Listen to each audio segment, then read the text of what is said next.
दोस्तों Excel interview में आपसे ये नहीं पूछा जाता है कि आप डेटा में चार्ट्स किस तरीके से अप्लाई करते हैं, बल्कि ये पूछा जाता है कि डिफरेंट डेटा के अकॉर्डिंग आप कौन कौन से चार्ट्स एक्सेल में अप्लाई करेंगे। आज की वीडियो में हम यही सीखने वाले हैं। स्वागत है दोस्तों एक्सेल बूट कैंप सीरीज के 25th डे में।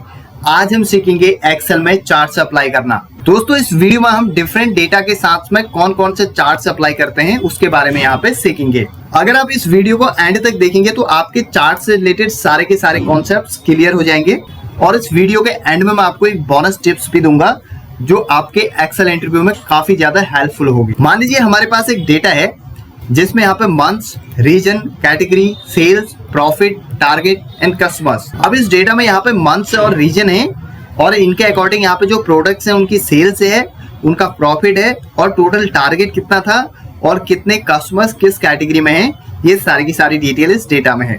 अब इस डेटा से आपने काफी सारे इंसाइट्स निकालने हैं और उनको चार्ट्स में कन्वर्ट करना है। मान लीजिए आपके बॉस ने आपसे बोला कि कौन से रीजन की सेल्स सबसे ज्यादा है उसको शो करो, तो उसके लिए आप क्या करोगे? सबसे पहले हम डेटा को पिवट टेबल में कन्वर्ट करेंगे। आपने Alt+N+V+T प्रेस करना है और यहाँ पे न्यू वर्कशीट पे क्लिक करना है और ओके कर देना है। तो आपकी यहाँ पे एक नई शीट ओपन हो जाएगी, पिवट टेबल उस पर अप्लाई हो जाएगी। अब हम क्या करेंगे, रीजन को यहाँ से रो लेवल पे ले आएंगे और सेल्स को यहाँ से वैल्यूज पे ले आएंगे। तो आपका डेटा यहाँ पे समराइज हो चुका है। अब हमने इस पे चार्ट अप्लाई करना है।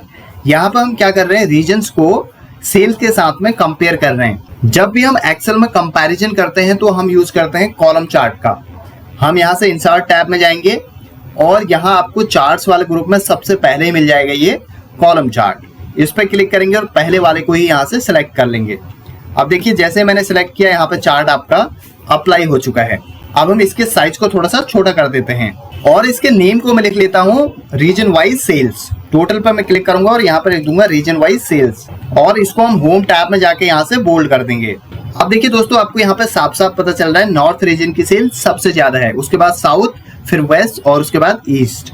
तो इस तरीके से कंपैरिजन के लिए हमने यूज करना है कॉलम चार्ट का। अब हम बात करते हैं दूसरे इनसाइट की। मैं इस डेटा को यहाँ से Ctrl+A Ctrl+C करूंगा और नीचे चलूंगा, नीचे इसको यहाँ पे पेस्ट कर देता हूँ क्योंकि हमने यहाँ पे पिवट टेबल को पेस्ट करना है। अब मान लीजिए आपके बॉस ने बोला कि जो मंथली सेल्स है यानी कि जो मंथ वाइज सेल्स है, क्या ये बढ़ रही है या फिर घट रही है, यानी कि जैसे जैसे मंथ जनवरी के बाद फरवरी आ रहा है तो क्या आपकी सेल बढ़ रही है या घट रही है। तो उसके लिए हमें इसको समराइज करना है।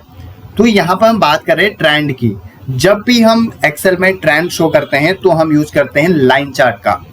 तो यहाँ पे सबसे पहले मैं इस रीजन को हटा देता हूँ और यहाँ से मैं सेल्स को हटा देता हूँ। अब मैं यहाँ से मंथ्स को ड्रैग करके नीचे लेके आऊंगा और उसके बाद सेल्स को वैल्यूज पे लाऊंगा।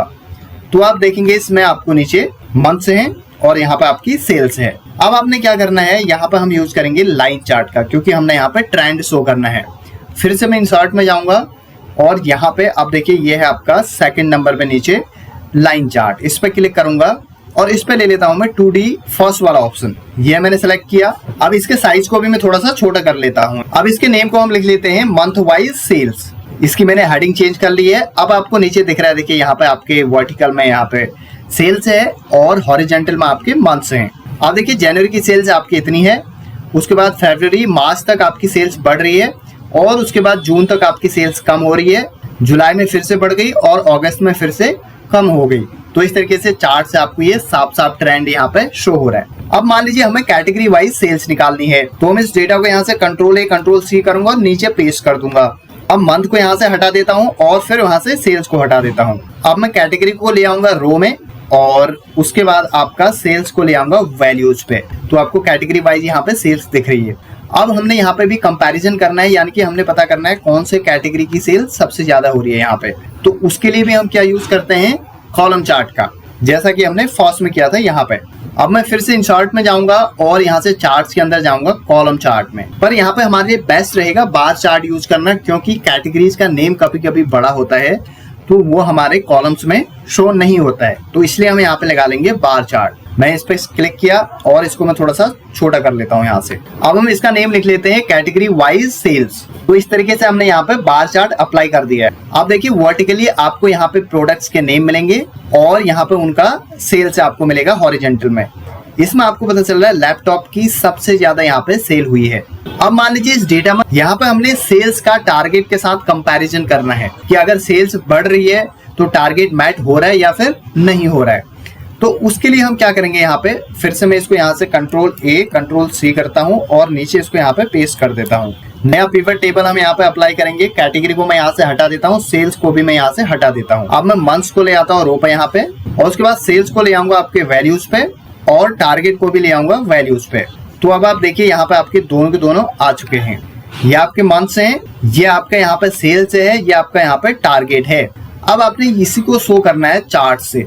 अब हमने ये चेक करना है जैसे जैसे सेल्स बढ़ रही है क्या टारगेट मैच हो रहा है। एक तो ये चीज हमने करना है, दूसरा हमने इसको मंथ के साथ में कंपेयर करना है, यानी कि कंपैरिजन एंड ट्रेंड दोनों चीजें हैं। तो हम यहाँ पे यूज करेंगे कॉम्बो चार्ट का। कॉम्बो में भी किसका, कॉलम एंड लाइन चार्ट का, क्योंकि कंपैरिजन के लिए हम कॉलम चार्ट का यूज करते हैं और ट्रेंड के लिए लाइन चार्ट का यूज करते हैं। क्लिक करूंगा कॉम्बो में और पहला वाला यहाँ से मैं सेलेक्ट कर लूंगा। मैंने सेलेक्ट किया और इसके साइज को मैं थोड़ा सा यहाँ से रिसाइज करता हूँ। अब देखिए दोस्तों यहाँ पे आपको साफ साफ दिख रहा है जो ब्लू है वो आपका सेल्स है, यानी कि जो ब्लू में आपके बार्स दिख रहे हैं ये आपके सेल्स है, और जो आपकी लाइन दिख रही है येलो में ये आपका टारगेट है। जनवरी में देखिए जितनी आपकी सेल्स थी उससे ज्यादा आपका टारगेट था, और फरवरी में भी ज्यादा था, यानी कि आपकी जो लाइन है वो हमेशा आपके कॉलम चार्ट के ऊपर है। आप देखेंगे सभी जगह पे, सिर्फ आप देखेंगे जुलाई में आपको दिख रहा है कि ये आपको इस कॉलम के यानी कि इस बार के अंदर दिख रही है। आपका सिर्फ जुलाई में टारगेट मैच हुआ है, उसके अलावा कहीं पे भी मैच नहीं हुआ है। तो इस तरीके से हम यूज करते हैं कॉम्बो चार्ट का। अब हम बात करेंगे अगले इनसाइट की। यहाँ पे मैं फिर से पिवट टेबल को पेस्ट करता हूँ और इस बार हम रीजन वाइज प्रॉफिट का कंपैरिजन करते हैं। मैं यहाँ से रीजन को लेके आऊंगा, उसके बाद हम प्रॉफिट को ले आएंगे वैल्यूज पे। ये हम लेके आए। अब हमने यहाँ पे भी कंपैरिजन करना है तो हम कॉलम चार्ट या फिर बार चार्ट का यूज करेंगे। मान लीजिए मैं यहाँ पे बार चार्ट का यूज करता हूँ। मैं इंसर्ट में जाता हूँ और यहाँ पे जाने के बाद मैं बार चार्ट पे क्लिक करता हूँ और इसको मैं थोड़ा सा छोटा कर लेता हूँ। इसका नेम मैं लिख लेता हूँ रीजन वाइज प्रॉफिट। अब देखिए दोस्तों यहाँ पे आपको दिख रहा है कि नॉर्थ में सबसे ज्यादा प्रॉफिट आपको हो रहा है, और उसके बाद साउथ में, फिर वेस्ट में, और फिर उसके बाद ईस्ट में। अब फॉर एग्जाम्पल आपके बॉस को पता करना है कि कौन से प्रोडक्ट में सबसे ज्यादा सेल हुई है, तो उसके लिए क्या करेंगे, हम फिर से यहाँ से इसको कॉपी करेंगे और नीचे इसको यहाँ पे पेस्ट कर देंगे। और यहाँ पे मैं फिर से क्या करता हूँ, रो लेवल पे यहाँ से रीजन को हटाता हूँ और कैटेगरी को लेके आ जाता हूँ, और यहाँ से प्रॉफिट को हटाऊंगा और वैल्यूज पे ले आऊंगा सेल्स को। अब इसके बाद इस डेटा को हम सॉर्ट कर लेते हैं। मैं यहाँ पे राइट क्लिक करूंगा, सॉर्ट लार्जेस्ट टू स्मॉलेस्ट करूंगा, तो आपको दिखेगा लैपटॉप की सबसे ज्यादा सेल हुई है। जब हम डेटा को इस तरीके से शॉर्ट करते हैं उसके बाद हम यूज करते हैं पाई चार्ट का। मैं यहाँ पे इंसर्ट पे जाऊंगा और उसके बाद यहाँ पे जाऊंगा और यहाँ पे पाई चार्ट पे क्लिक करूंगा। यहाँ पे 2D पाई चार्ट हम ले लेते हैं, इस पे क्लिक करते हैं और इसके साइज को मैं छोटा कर लेता हूँ। तो आप देखेंगे यहाँ पे जो लैपटॉप है वो आपका ब्लू कलर से है और उसके बाद मोबाइल आपका ऑरेंज कलर से। इस तरीके से अलग अलग कलर के अकॉर्डिंग यहाँ पे पाई चार्ट में उनके स्पेस को शो किया गया है। अब हम नेम लिख लेते हैं हाईएस्ट सेल्स। अब मान लीजिए आपके बॉस ने बोला कि सेल्स बढ़ने के साथ साथ क्या प्रॉफिट बढ़ रहा है। जब हम एक्सेल में दो न्यूमेरिक वैल्यूज का कंपैरिजन करते हैं तो वहां पर हम यूज करते हैं स्कैटर चार्ट का। तो इसके लिए मैं क्या करूंगा, इन दोनों की दोनों यहाँ पे कॉलम्स को सिलेक्ट कर लेता हूँ। सबसे पहले मैंने इनको सिलेक्ट किया और उसके बाद मैं जाऊंगा यहाँ पे चार्ट्स पे और यहाँ पे मैं क्लिक करूंगा स्कैटर चार्ट पे और पहला वाला ऑप्शन यहाँ पे ले लूंगा और इसको मैं थोड़ा सा छोटा कर लेता हूँ। यहाँ से इसको लिख लेता हूँ सेल्स वर्सेस प्रॉफिट। अब देखिए आपको यहाँ पे क्या ट्रेंड दिख रहा है, ये आपके हॉरिजॉन्टल में सेल्स है और वर्टिकल में आपका प्रॉफिट है। जैसे जैसे आपकी सेल्स बढ़ रही है वैसे वैसे आपका प्रॉफिट भी बढ़ रहा है। इस डेटा में आप देखेंगे जब आपका 40,000 यहाँ पे प्रॉफिट है, ये जो डॉट आपको दिखा रहा है, तो तब आपकी सेल्स कितनी थी, यहाँ पे 2,25,000 के आसपास है। मैं जब आप डेटा में आपको दिखाऊंगा नीचे देखिए 2,25,000 है। जब 40,000 आपका प्रॉफिट है वो बढ़ के 2,27,000 हुई तो प्रॉफिट भी आपका 44,000 हो गया। तो ये डॉट्स आपको यही ट्रेंड दिखा रहे हैं, यानी कि जैसे जैसे आपकी सेल्स बढ़ रही है वैसे वैसे आपका प्रॉफिट भी बढ़ रहा है। दोनों के दोनों डॉट्स ऊपर को बढ़ रहे हैं। अब मान लीजिए हमने पता करना है क्या कस्टमर्स के बढ़ने के साथ साथ में प्रॉफिट बढ़ रहा है। सबसे पहले मैं यहाँ पे कस्टमर वाली कॉलम को सिलेक्ट करूंगा, उसके बाद कंट्रोल के साथ में प्रॉफिट वाली को भी यहाँ से सिलेक्ट कर लूंगा और उसके बाद फिर से मैं इंसर्ट में जाऊंगा और यहाँ पे स्कैटर चार्ट में जाऊंगा और इस पे क्लिक करूंगा। आप देखिए यहाँ पे आपके वर्टिकल्स में कस्टमर्स हैं और हॉरिजॉन्टल में आपकी प्रॉफिट है। अब आपको दिख रहा है ये भी दोनों की दोनों अपवर्ड्स में हैं। यहाँ पे आपको दिख रहा है कि जैसे जैसे कस्टमर्स आपके बढ़ रहे हैं वैसे वैसे आपका प्रॉफिट भी बढ़ रहा है। तो न्यूमेरिक वैल्यूज के लिए हम कौन सा चार्ट यूज करते हैं, स्कैटर चार्ट। अब दोस्तों बात करते हैं बोनस टिप्स की। यहाँ पे मैंने एक स्लाइड बनाई है, आपको इससे पता चल जाएगा कौन सा चार्ट कहाँ पे यूज करते हैं। सबसे पहले सेल्स बाय रीजन, जहाँ पे आपने कंपैरिजन करना है which region has the highest sales, यानी कि जहाँ पे आपने कंपैरिजन करना है वहां पे आपको कॉलम चार्ट्स लगाना है। जहाँ पे आपने ट्रेंड फॉलो करना है वहां पे लाइन चार्ट यूज करना है। जहाँ पे आपको सेल्स वर्सेस टारगेट निकालना है मंथली, वहां पे आप यूज करेंगे कॉम्बो चार्ट का, यानी कि कॉलम प्लस लाइन का। और जहाँ पे आपने क्या करना है प्रॉफिट निकालना है, तो वहां पे हम बार चार्ट का यूज करते हैं कंपैरिजन के लिए, कॉलम या फिर बार चार्ट का। और जहां पे आपने शॉर्ट किया डेटा लार्जेस्ट टू स्मॉलेस्ट, वहां पे हम पाई चार्ट का यूज करते हैं। और उसके बाद आपका सेल्स वर्सेस प्रॉफिट के लिए कौन से चार्ट का यूज करते हैं, जहां पे न्यूमेरिक वैल्यूज को आपने कंपैरिजन करना है वहां पे स्कैटर चार्ट का। और जहां पे आपने टॉप 5 प्रोडक्ट बाय सेल्स निकालने हैं, तो वहां पे फिर से कॉलम चार्ट का, क्योंकि कंपैरिजन है।